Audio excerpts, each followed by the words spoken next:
think about these new hires, the VP of sales or the CRO role, what do you think they should be spending their time on, and what do you look for that they should be focused on? Because there's a lot of people in that role who are looking to sort of do the best job they can for their CEO, and then there's the CEOs here that are looking for, what should my VP of sales or my CRO be spending my time on, or their time on?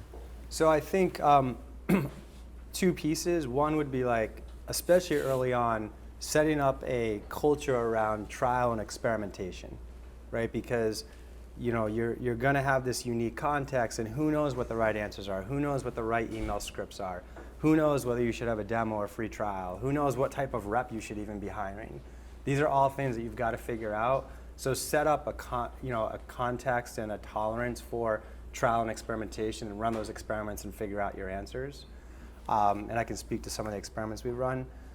The other one is really just setting up a culture around coaching and development, right? So this is a big part, big part of my role in the VP of sales role is on the second day of the month, I would set up a meeting with all my directors who all had 3 or 4 managers under them and 40 or so reps.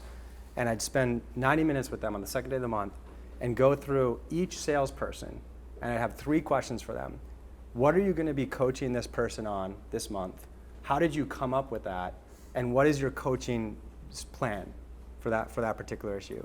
And because I had that meeting with those directors, they had meetings with their managers that morning going through those same questions.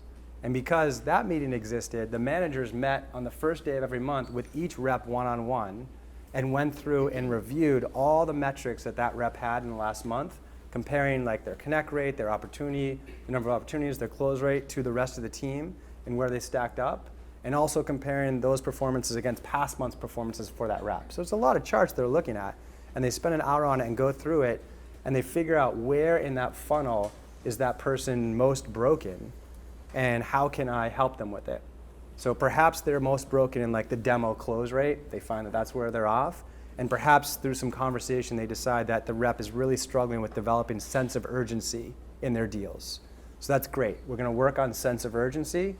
And the way that we're going to work on it is I'm going to do 3 one-hour film reviews with you one-on-one this month.